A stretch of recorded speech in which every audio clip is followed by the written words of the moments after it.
Hola amigos, bienvenidos a Editorialmente, este espacio universitario para platicar con nuestros escritores, nuestros autores, nuestros investigadores, que nos comenten qué están haciendo en el área académica, cuáles son sus intereses y desde luego cuáles son sus resultados que ellos vierten en sus libros.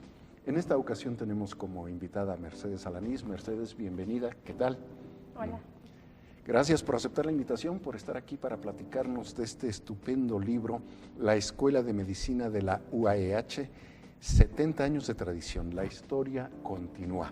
Mercedes es doctora en historia, licenciada, maestra y doctora en historia. ¿Nos cuentas un poquito, licenciada, por qué institución, maestría y doctorado en cuáles, si eres tan amable? Bueno, yo estudié la licenciatura en Historia en la Facultad de Filosofía y Letras de la UNAM. Allí todavía tenía como que un interés mucho más amplio por los temas que me llamaban la atención. Y la maestría y el doctorado las hice en un centro de investigación CONACYT, en el Instituto Dr. José María Luis Mora. Y ahí fue donde me fui apasionando por las instituciones, la salud, la medicina, la historia. Y me fui adentrando en diferentes temas, como con el Hospital de Maternidad e Infancia, una institución de finales del siglo XIX, principios del XX. Después las diferentes instituciones que han atendido a la niñez, igual de finales del siglo XVIII hasta 1943, con la apertura del Hospital Infantil de México. Sí. Y después, bueno, tuve siempre un trato muy cercano con el Departamento de Historia y Filosofía de la Medicina en la Facultad de Medicina de la UNAM. De allí mi fascinación por estar viendo toda esta parte de las instituciones, de ver los temas y saber que siempre hay algo más que ver, algo más que estudiar y sobre todo que en nuestro país falta muchas cosas por escribir sobre muchísimas instituciones y sobre todo en los estados de la República, que es donde está, digamos, un poquito más descuidado porque es la parte central, casi siempre la que se ha estudiado con más profundidad. Sí, efectivamente, el centralismo cultural y académico sigue siendo un asunto que aún tiene peso determinante en nuestro país y qué bueno que haya gente como tú que se va a la provincia, en este caso llegas aquí a nuestra Universidad Autónoma del Estado de Hidalgo y te incorporas a la planta docente. Actualmente das clase en la licenciatura en Medicina. ¿Y con qué asignatura, Mercedes?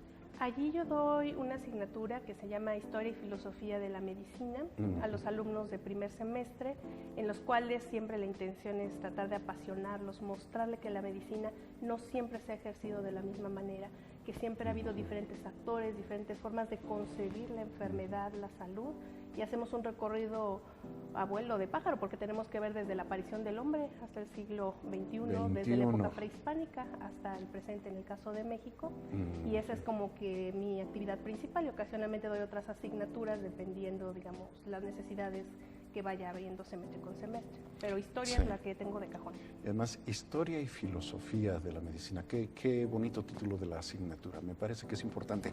¿Por qué es necesario que volvamos la vista a la historia de las instituciones, de los personajes y de la medicina misma?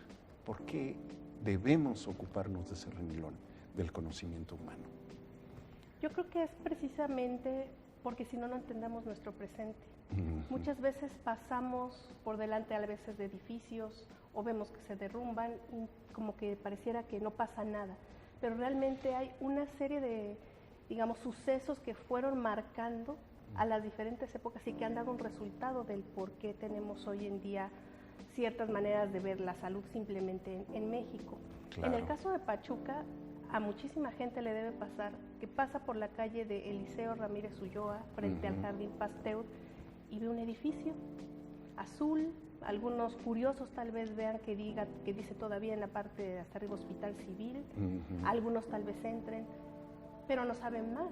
De hecho, los mismos alumnos de medicina que cursan la carrera, que pasan por allí, ignoran desde cuándo está el hospital, por qué funcionó, quiénes hicieron que ese hospital siguiera adelante, cómo es que la escuela de medicina se formó y que no cayó, sino que hoy en día, bueno, no se puede entender el desarrollo institucional de esta escuela, que es una de medicina, bueno, que es la licenciatura, el desarrollo tan amplio, de la matrícula tan amplia que tiene, la demanda tan grande. Por ejemplo, sí. nos estaban diciendo hoy que para el examen de admisión son cerca de 4,000 aspirantes. Aspirantes para la licenciatura en medicina, nada más. Exacto, entonces eso nos habla de que se ha vuelto un foco importante. Claro. Y pero aparte, a partir de ahí hay que ver el por qué. El por qué y además la proyección. Exactamente. La proyección, además, algo que yo creo que es digno de presumir, tenemos un reconocimiento nacional e internacional de la solidez de estudios de la licenciatura en medicina de nuestra universidad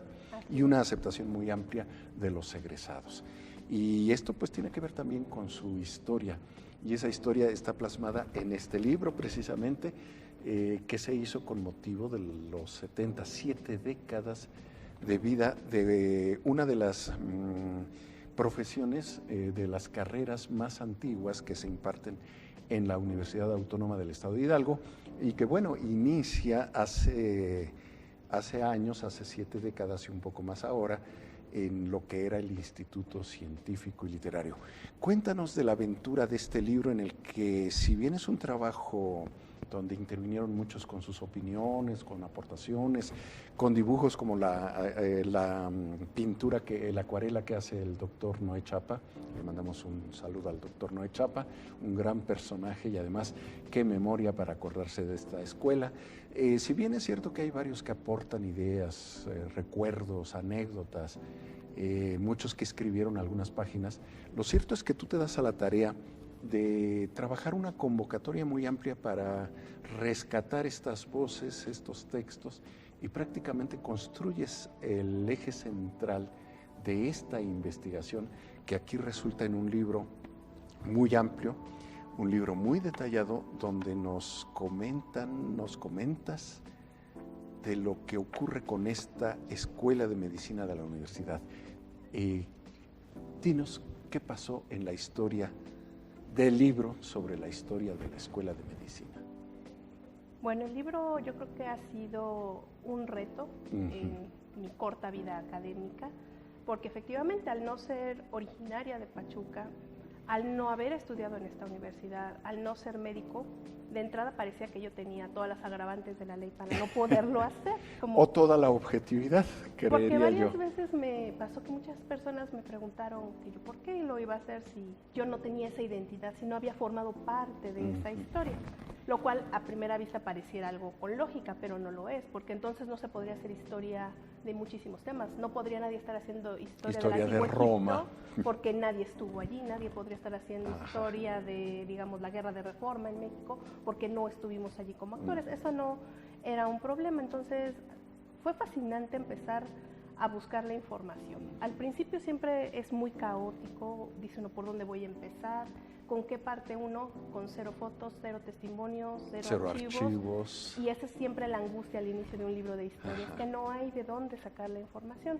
Conforme uno empieza a preguntar, a indagar, a husmear por los diferentes rincones, le pasa a uno todo lo contrario. De repente las fuentes salen por todos lados, hay muchísima información que a veces es difícil de procesarla.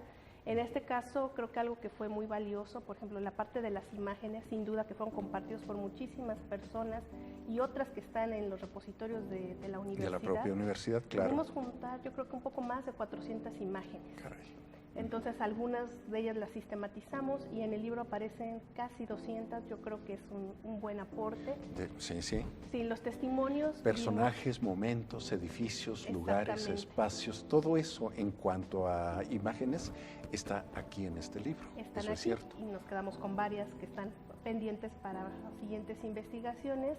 Y de los testimonios, obviamente la gente joven fue la que menos convocatoria tuvo, como que lo ven tan inmediato que todavía les cuesta trabajo. Para ellos todavía no hay historia en lo que están viviendo, no, es su presente. Aunque debieran considerarlo, sí. Exactamente, pero en cambio personas que ya son ahora profesores, que están algunos retirados, Muchos llegaron a compartir sus experiencias como alumnos, cómo fueron sufriendo y viviendo toda esa experiencia de ser un alumno de medicina hasta llegar a ser un médico y lo que han desarrollado después. Y un maestro mismo, muchos de ellos maestros posteriormente de la propia escuela. De la propia escuela, lo cual los ha enriquecido también. Eso me ha enseñado a respetar enormemente a muchos de los médicos que efectivamente prácticamente toda su vida ha estado marcada por la universidad, aun con el paso del tiempo que ha cambiado de nombre, desde cómo la vivieron sus familiares, cómo para ellos fue una expectativa entrar precisamente al Instituto Científico y Literario, cómo estudiaron después los primeros años de medicina, se fueron a la Ciudad de México, regresaron, y gente que ha seguido aquí. Pero además ya partieron, pero dejaron años y años de experiencia. Dijiste algo, empezaron la escuela de medicina en el Instituto Científico y Literario, se fueron a México y regresaron. Exacto. A ver, ¿por qué se fueron y regresaron? ¿Qué pasó? Esa es una parte muy rica, muy bonita de la historia y del crecimiento de esta escuela.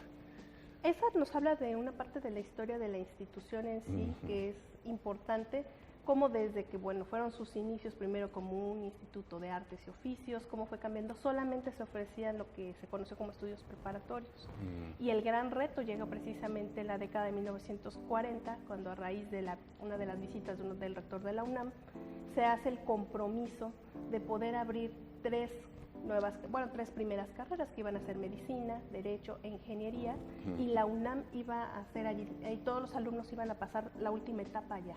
Va a ser la etapa terminal, tomaron la palabra, se empezaron los diferentes proyectos. Y además la palabra, eran compromisos. Exacto, de palabra, muy bonita manera de asumir un reto. Exactamente, pero también hay gente de palabra, porque cumplieron a cabalidad, y precisamente en el año de 1945, después de haber hecho algunas gestiones, inicia la carrera de medicina. Y los primeros alumnos fueron cambiando las políticas, estudiaron 2 o 3 años primeros aquí y fueron hacia la Ciudad de México. Los alumnos estaban tan bien preparados que cuando llegaban precisamente a la UNAM hacían muy buen papel, salían con buenas calificaciones, y cuando empieza a ver la época de las especialidades, algo que todos comentan con mucho orgullo es recordar que toda la generación que salía preparada desde Hidalgo, prácticamente todos llegaron a hacer una especialidad médica. Y todos eran ampliamente reconocidos en aquellos centros de formación tan exigente. Igual en la Facultad de Medicina de Ciudad Universitaria que en los centros hospitalarios donde se impartían las especialidades. Yo creo que esto es un gran reconocimiento y una tradición que no se ha perdido en nuestra carrera de medicina, que sigue siendo sólida e importante. Vamos a ir a un corte y regresamos en unos segundos para que nos sigas comentando sobre este estupendo libro, La Escuela de Medicina de la UAEH, 70 años de tradición. La historia continúa. Regresamos enseguida.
Amigos, acompáñenos en Editorialmente, un espacio para platicar con nuestros autores sobre sus estudios, sus investigaciones y muy especialmente sus libros.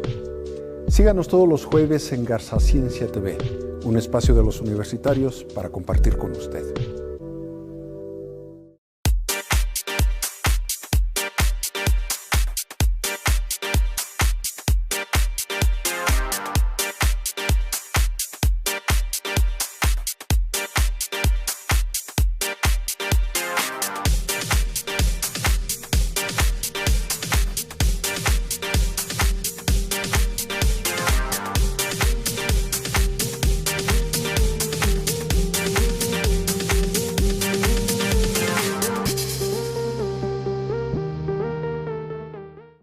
aquí regresamos con nuestro comentario sobre este libro que coordinaste, que te pasaste horas investigando, charlando.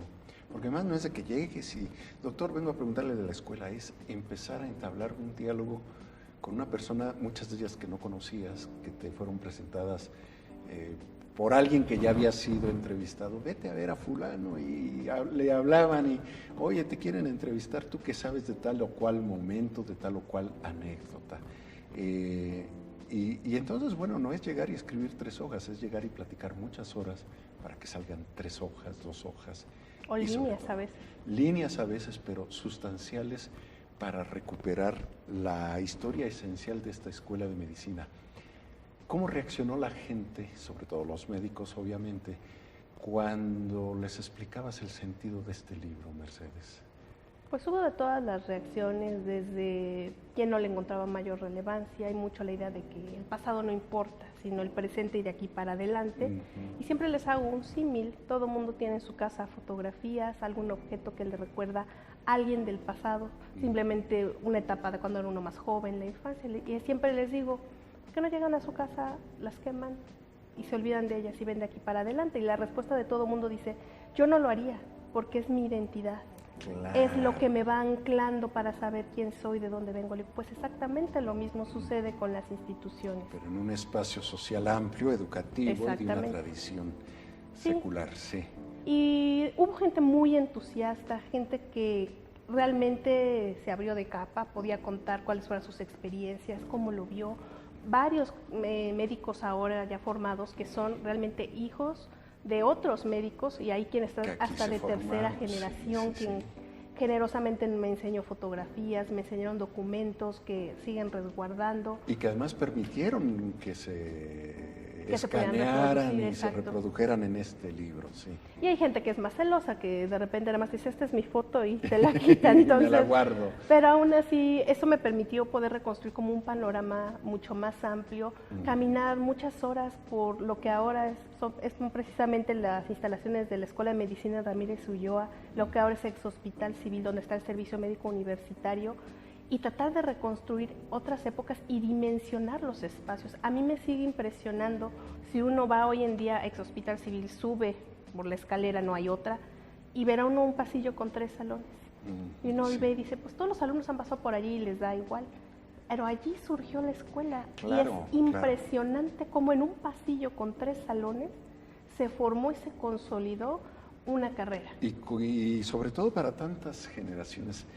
Este es un lugar muy interesante, el antiguo Hospital Civil, que se construye para sacar esta institución de los rincones del ex convento de San Francisco. Se va para allá, en los años 40, 50, por allí. 40. Es un edificio de una arquitectura muy singular. Hay fotos con carros de época que, bueno, son muy bonitas. Hay por ahí unos murales que fueron donación del doctor García Isunza. ¿Qué te decían? ¿Qué voces escuchabas en estos salones? ¿Qué voces históricas en estos lugares? A esa parte, cuando ya tiene uno mucha información, de repente se vuelve un caos, porque es como tener muchas piezas de rompecabezas, pero no tienes, digamos, la imagen a la que quieres llegar. Entonces es realmente ver cómo los vas a construir. Conforme pasa el tiempo te vas familiarizando con los nombres de ciertos personajes, puedes identificar momentos claves, algunas cuestiones que son más cotidianas. Cuando hay 2 o 3 versiones totalmente diferentes del mismo suceso, la información y rearmarla. Exactamente, tratar de buscar un justo medio, algo que me permitiera ver la continuidad a lo largo de todas estas 7 décadas. Y a mí me pasa en lo particular, yo al final siento que los personajes ya son mis amigos, entonces sentía que García Isunza, Nicolás Licona Ruiz, todo el mundo, Gastón Barranco, Alberto Zoevich, ya sentía yo que venían y me inspiraban. Y una parte importante la escribí allí, justo en la Escuela de Medicina.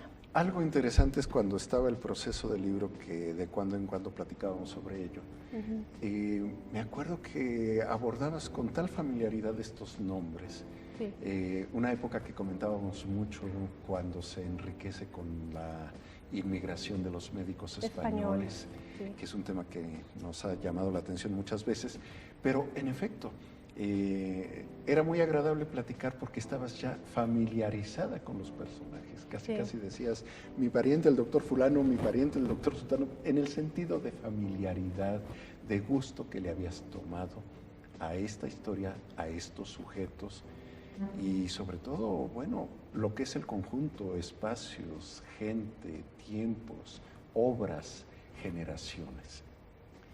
¿Qué te dice después acercarte ahora a la construcción final del libro, que también te llevó un buen momento, porque no nada más era sentarse a redactar y, como tú lo dices, cruzar información, discriminar, armar de 3, 4 versiones una sola. No, era también, recuerdo, toda esa preocupación para poner la fotografía adecuada, Exacto. el comentario preciso, la investigación sustentada. Es decir, armar la versión final del libro. ¿Qué pasó allí? Pues yo creo que ahí afortunadamente sí tenía yo la experiencia suficiente, porque de veras esa parte, les digo, como del rompecabezas, puede uno ponerse a sufrir. ¿Cuál es un gran error cuando la gente no está familiarizada con una investigación académica? ¿Qué tan difícil puede ser escribir? Nomás te sientas ante una computadora y ya. No es eso. Realmente hay un trabajo intelectual muy fuerte de por medio. Son horas y horas, en mi caso, de estar pensando, armando la estructura. Si yo no me la puedo imaginar mentalmente, pues menos me puedo sentar a escribirle, ya que uno la va escribiendo, bueno, ir llenando ahora sí esos pequeños huecos, ir buscándoles la coherencia, relacionar ahora sí lo que vi en documentos, lo que me contaron las personas, las fotografías que vi. Y entonces, bueno, afortunadamente tuve muy buenos asesores que también luego veían cuando la pluma tenía demasiada pasión, cuando hablaba del excelente, grandioso y magnífico médico tal, y bueno, decían, bueno, tranquila. Había que balancearlo. Esa parte fue compleja y yo creo que toda la investigación se hizo en un tiempo récord. Yo calculo que de principio a fin, hasta tener el libro en las manos, pasó cerca de un año. Y fue un tiempo realmente muy rápido, tomando en cuenta las demás actividades que tengo que desarrollar también en el área, pero creo que algo que ayudó fue la pasión, esa familiaridad con el tema, de estar convencida de que es un tema que valía la pena sacarlo adelante, que me quedara también claro que este era un primer acercamiento y lo que necesitábamos era una visión de conjunto. Empezar desde cómo surge precisamente ese instituto científico y literario del siglo XIX, cómo se va gestando, y allí es donde están los grandes personajes, cuando eran apenas unos alumnos en formación, los que se van a volver los personajes centrales cuando inicia la escuela. Y además protagónicos y determinantes para la decisión de las nuevas medidas de esta escuela. Exacto. Esto tiene que ver mucho, sobre todo, por la manera en que tuviste que construir el índice. Hablo ya además del prólogo, introducción y las preliminares. El capítulo primero, los antecedentes, los institutos científicos y literarios en el México independiente, ese modelo proeuropeizante que había que adaptar a la realidad mexicana y sobre todo a las provincias, una provincia que empezaba a madurar apenas en lo académico. Luego, bueno, allí luego ya los institutos propiamente nuestros, hasta llegar al científico y literario. Después, los primeros años, el Hospital Civil, la creación de la escuela en 45, la importante figura y acción del doctor Ricardo García Isunza, un individuo tenaz, persistente, y que además marca una pauta de desarrollo y una filosofía, porque además fue una entrega extraordinaria, y con él, bueno, Zoevich, Gastón Barranco, Hermenegildo Lara, Berber, Zoevich nuevamente. Luego, la consolidación de la carrera. Soto, Licona, Corso, Valdés, Horacio Mejía.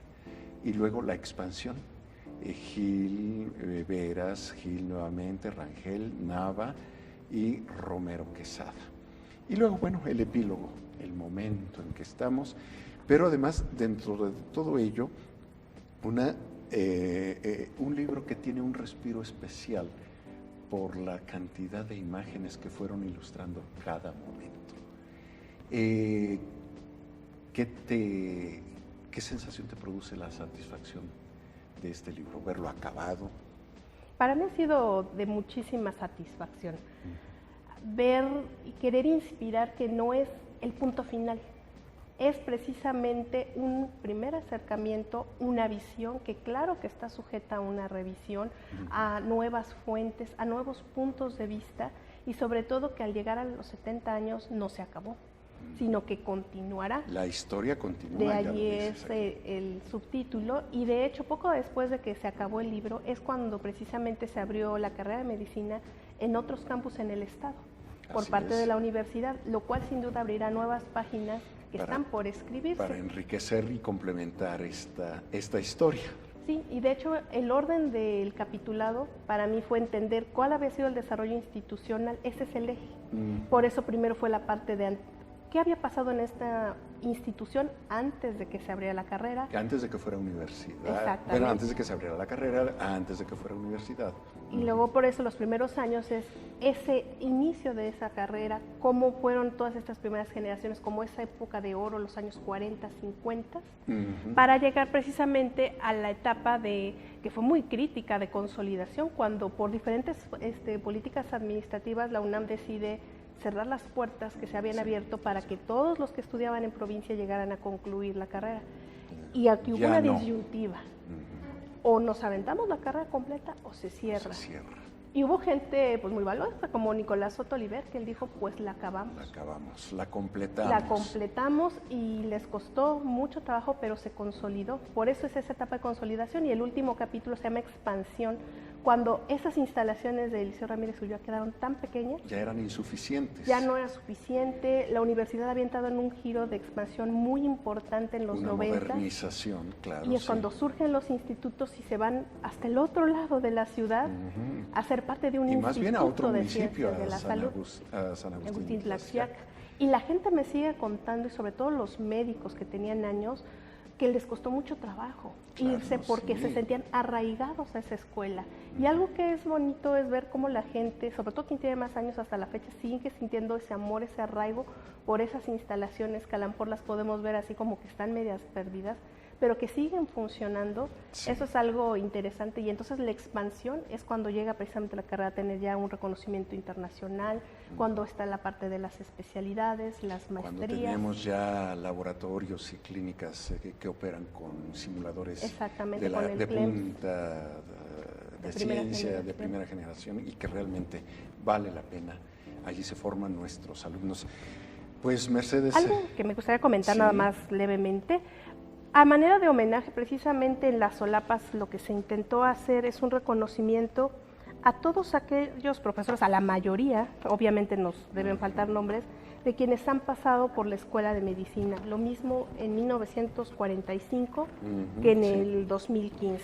Sí, entonces, muchos lectores acuciosos podrán encontrar ahí sus nombres, el nombre de sus tíos, de sus padres, de sus abuelos, y es un pequeño homenaje porque las instituciones tampoco serían nada sin esas personas que son quienes le van dando la vida. Aquí veo nada menos, por ejemplo, en esta lista, Andrés Márquez Acosta, Andrés Márquez Morales, Angelina Franco Suárez, Antonio Herrera, en fin, de verdad un libro estupendo, ameno, simpático, que además de muchas horas de angustia y de estudio, produjo también, brindó muchas horas de risa y de simpatía. Quiero nada más pensar, por ejemplo, en esas charlas que llegamos a tener con el doctor Chapa, con esa ocurrencia y ese ingenio. En fin, busque el libro, búsquelo en nuestra librería Carácter, en el pabellón universitario, búsquelo en nuestras bibliotecas, especialmente en la del Instituto de Ciencias de la Salud. Y cuando encuentre a Mercedes por allí, pregúntele qué pasó con el libro, cuándo viene la otra parte. Gracias, Mercedes, por aceptar la invitación. Gracias por haberte hecho cargo de este libro maravilloso y por los que vengan después. Una felicitación y un agradecimiento. Y a usted la invitación para que lo busque, lo lea y desde luego lo disfrute. Muchísimas gracias.